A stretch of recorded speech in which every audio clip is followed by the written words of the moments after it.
National Oatmeal Cookie Day, and I bet you didn't know that. We made a lot of cookies at Disney. As you know, this week we're doing Disney Week because I used to be the pastry chef out there in Anaheim, and that was a long time ago. And I've added some pictures from back in the day. We didn't have camera phones back then, so we really didn't take a lot of pictures. So make sure you watch the show and you can see. I wanted to show you oatmeal cookies, and then we're going to do some chocolate chip cookies, and then we will do peanut butter cookies. Those are the three number 1, 2, and 3 cookies that we would do at the park. And we started doing them only for Market House, which was on Main Street, halfway down the block. And now today, if you go there, it's a Starbucks. But Market House would be where people would get a cup of coffee and a cookie. Couple dozen, that's all. And one of my favorite cast members that worked there was Tim, and I still see him all the time. And Tim would come into the bakery, pick up a few dozen cookies that were ordered, and then that was it. Until everybody else in the park started seeing how great these cookies were, and this is about the time Mrs. Fields was doing cookies, so all the locations wanted cookies. So we started doing hundreds of thousands of cookies. We had to get a new oven to do cookies. We would do chocolate chip, it would be racks and racks of them, and a rack would be 30 dozen, and one batch is 30 dozen, and that's how we did it. So what I did is I cut this into only a few dozen, so it's not too much. I'm still gonna make it the same size. And the other thing now, we got raisins that were very plump. You can't really get raisins that way here. So what I did is I start with raisins that are soaking in water. And if you aren't making these for kids, you can soak the raisins in some rum. But that's just to plump them up, and now they're ready to go. We've just got regular ingredients, nothing special except our oatmeal. You want regular old-fashioned oats. Do not use the quick oats. If you use the quick oats, these will be the driest cookies you ever had, and you can call them hockey pucks. We use real butter in this one. Our chocolate chip cookies, we blend butter and margarine, so it's a little different with chocolate chip. So we're going to take butter room temperature, blend that up, and it's been sitting at the room temperature for a while. So then we have brown sugar and white sugar going in.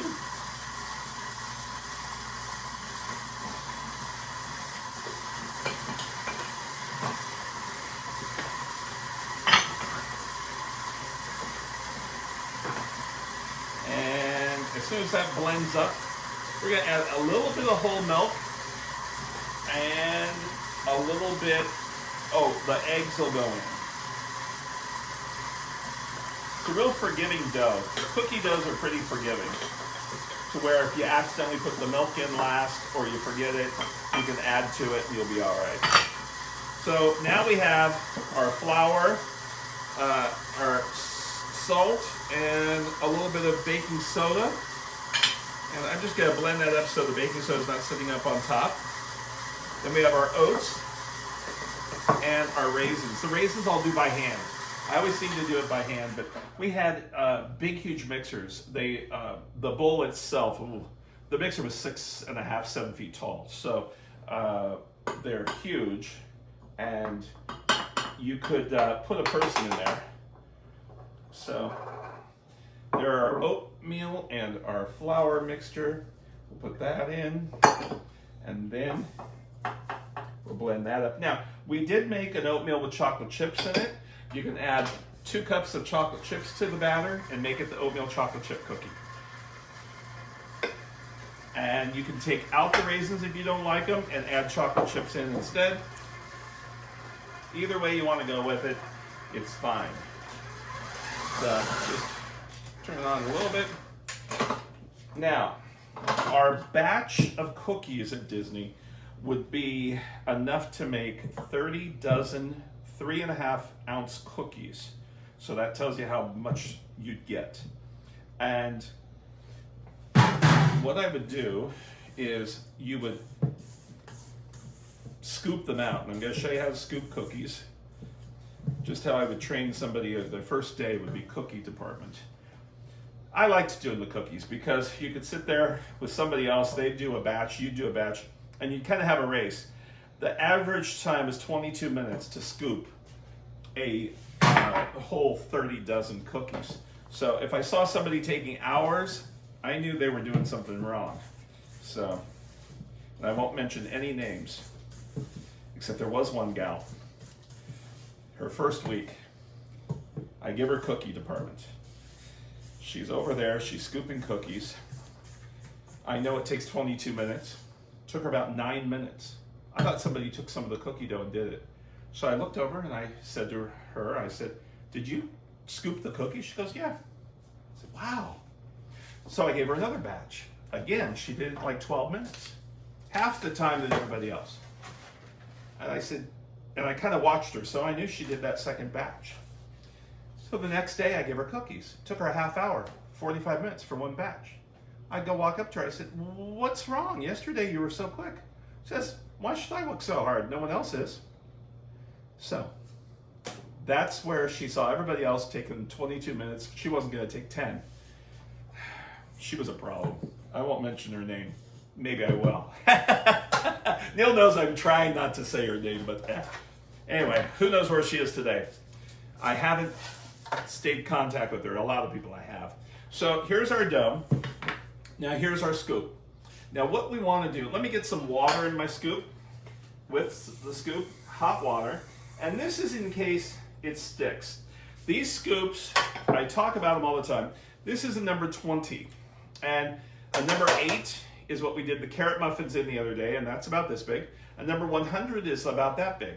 Now what it is, it's a quart of mashed potatoes is how many scoops you'll get out of it, and that's how it goes.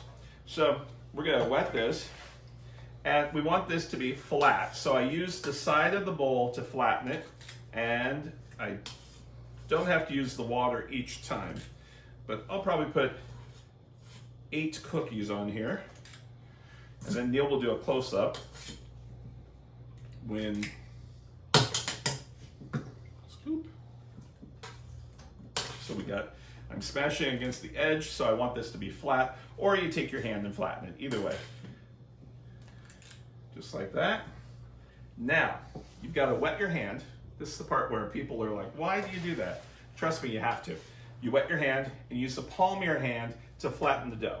You don't use your finger. So you flatten it just like that. And I do it wet because it will stick. Just like that. And there it is, just like that. That's how you do it. So let's do one right here. So we'll show up close, smash it around the edge of the bowl, like that. Right there. Wet hand, palm your hand, and go like that. Just like that. And that's all you do to make your cookies. Now, what we would do is you'll see some old pictures, and they aren't really good quality because they were off of slides after this. You'll see cookie production. We had a machine that did some cookies, but only did the chocolate chip. We had to do it by hand, the rest of it, because it would take too long to clean the rollers. But what we would do, and what I do during the holidays, is I will scoop all the cookies and put them right next to each other on a pan, just like this. And I freeze the pan, and then after the cookie balls are frozen, I put them in a Ziploc bag. And when I need cookies or am going to be baking, then I'll put them out. So that's how I do it for the holidays. A lot of people ask, how in the world do you do so many cookies at the holidays? That's how I do it. I mix all the cookies in day 1, and day 2 I bake, and I have a lot of pans. The other thing is the mixing bowl. We don't wash the mixing bowl after every single thing we do. We start with flavor profiles. So what we do is like a sugar cookie, then a snickerdoodle cookie, and then we do an oatmeal, chocolate chip, then after chocolate chip we'll do peanut butter, and then after peanut butter we'll do brownies. So that way, if you look at it, we scrape the bowl out, we don't have to wash it till the very end. So I'm gonna do chocolate chip next after I put these in the oven. So we'll be right back. All right, our oatmeal, I was gonna say macadamia nut, but it's oatmeal cookies are in the oven. And we're gonna do chocolate chip. That was the #1 seller. We would sell probably 10 chocolate chip cookies over the other flavors that we had. Now, I told you I don't wash the mixing bowl, and we didn't in the bakery until the very end of the day. We would also do cakes that way too. You'd start with a white cake, then go to lemon cake, spice cake, carrot cake, then chocolate cake. So you look at the flavors of things, and then you don't have to wash your bowl after each time. It's fine if there's a little bit of oatmeal in there for the chocolate chip. Now this cookie, we did a little bit of butter and mostly shortening. It was so it would be really a stable cookie when it would sit out in the locations. So here we've got shortening, butter. Well, blend that up. Make sure that butter's room temperature. If it's not, I keep saying that, all your ingredients should be sitting at the room temperature for a little bit, or the butter will have chunks. Then we're going to add our sugars. And I just realized I need to get my vanilla. And then we have eggs. So it's not that much different than a recipe that you have at home, except it's more of technique that I want to show you, how we scoop them out, exactly how we did the oatmeal. We're going to take 1 teaspoon of vanilla. I didn't have my teaspoon close by, so don't tell anybody. Then we have our flour and our salt and our baking soda. So before I put that in, I'm going to scrape the edges down of the bowl. And then we're going to put the chocolate chips in. Now you can dump the chocolate chips in almost right after the flour. It blends it up even faster when you do that. And we're using semi-sweet chocolate chips. I tend to use Guittard or Ghirardelli brand because they're made with real vanilla and not imitation vanilla. So look at the package. So there's that. And now I'll throw the chocolate chips in. This recipe, I don't take the chocolate chips and fold them in. We'll do the grinding first for a minute. Then it'll all blend together. Same thing as the oatmeal. We did 30 dozen in a batch. The huge mixers that I said that we used. And the cookie dough is like the best. One day, I talk about this in my baking book. I walked past the cookie scooping area, and this one guy, Jeff, it was his first day, and he was scooping the cookies, and I took a big chunk of dough because I wanted to make sure everything was in it because I could taste if the vanilla was out or, there wasn't salt or something. And he looked at me and he said, "You're going to get worms." I said, "I'm going to get worms? Who are you?" He was new. I looked at his name tag and go, "Oh, Jeff. All right." I said, "Who told you that?" "Probably your mom." And he said, "How did you know my mom told me that?" And I said, "Well, Mom's always said that because what would happen is as soon as she left the area or you left the area, she would eat the dough anyway." And he says, "Really?" I said, "Ask her tomorrow." Excuse me. So the next day he came in, he looked at me, he goes, "You were right. My mom would eat the dough. For all those years she kept telling me I would get worms." And I said, "See?" I said, when you go to France, in the bakeries and in the kitchens, there's a little thing written in French, and it's rule number 1, the chef is always right, and rule number 2 is if the chef is wrong, refer to rule number 1.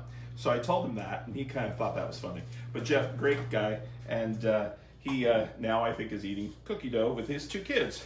So anyway, here it is, same way. We're going to pull the dough against the wall of the mixing bowl and scoop it out. We want to press it so we get enough dough in there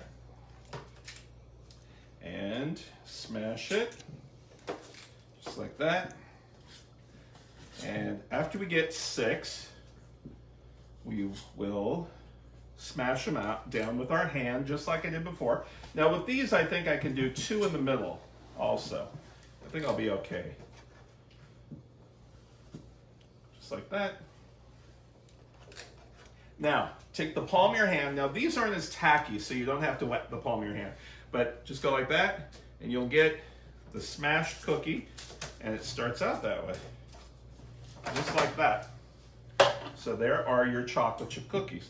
So we're going to get these into the oven, and then we'll make our peanut butter cookies next, and then we'll have 3 of the top cookies that were sold out at Disney. So we'll be right back.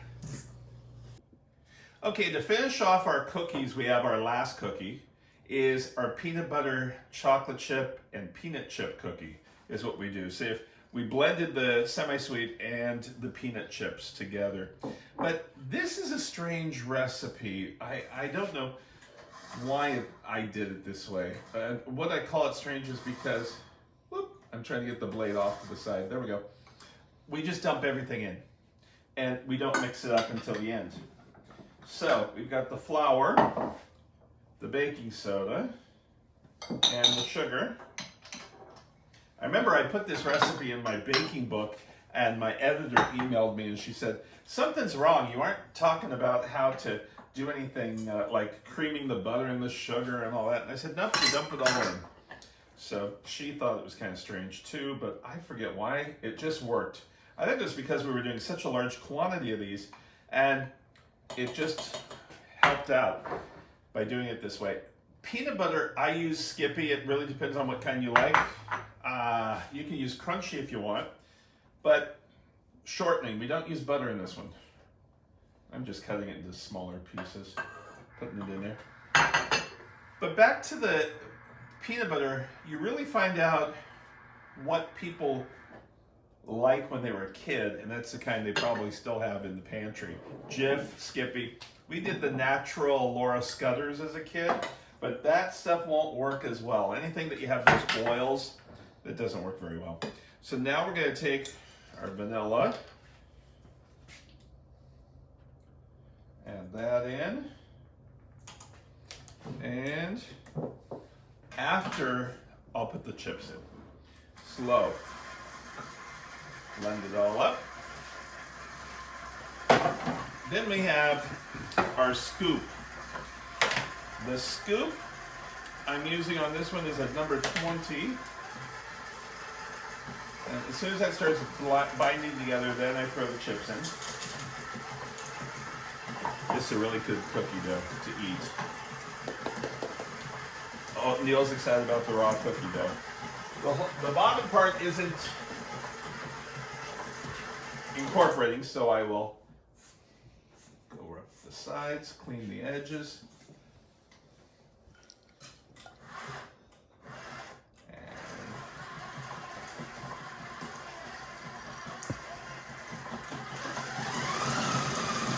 Make sure you get it all. Sometimes on the very bottom it stays dry, so you just get down there with the spatula and you should be okay. And peanut butter was not one of the top sellers of all the cookies. It came in probably about fourth because we had chocolate chip, peanut butter chocolate chip. We did do a regular peanut butter, the oatmeal that we did earlier, and there was also macadamia nut chocolate chip. And the last son. A little bit. Whoop. Neil was hoping I wouldn't have seen that because he runs over to catch it. But here's our dough. It smells so good. Peanut butter cookies. They're kind of warm. So here again, you're going to take the scoop, press it against the edge of the bowl, and go over, and then we will take our flat hand. Now the oatmeal were tacky, so you had to wet your hand. This one isn't going to be tacky. We might have to wet our hand, but not anything like the oatmeal. The other thing is after you've scooped these, you can go ahead and freeze them, like I said, on the other ones. So here's our tray. Palm your hand, not the fingers. Fingers will make mountains, just like that. We'll put that into the oven at about 350 for about 12 minutes, and we'll be back when they come out. Okay, our cookies came out of the oven, and I let them cool for a little bit. And just to let you see, the oatmeal raisin, chocolate chip, and our peanut butter chocolate chip are right there. And when you make these, go ahead and throw them in the oven then freeze them if you aren't going to bake them right away. We'd like to thank you so much for joining us today. Make sure you stay and watch the pictures of cookie production. Like I said, those were on slides, so the pictures aren't as great, but you can tell the big mounds of dough that I have pictures of. Take care. Have a great day. See you tomorrow. It's Corn Dog Day tomorrow. Bye-bye.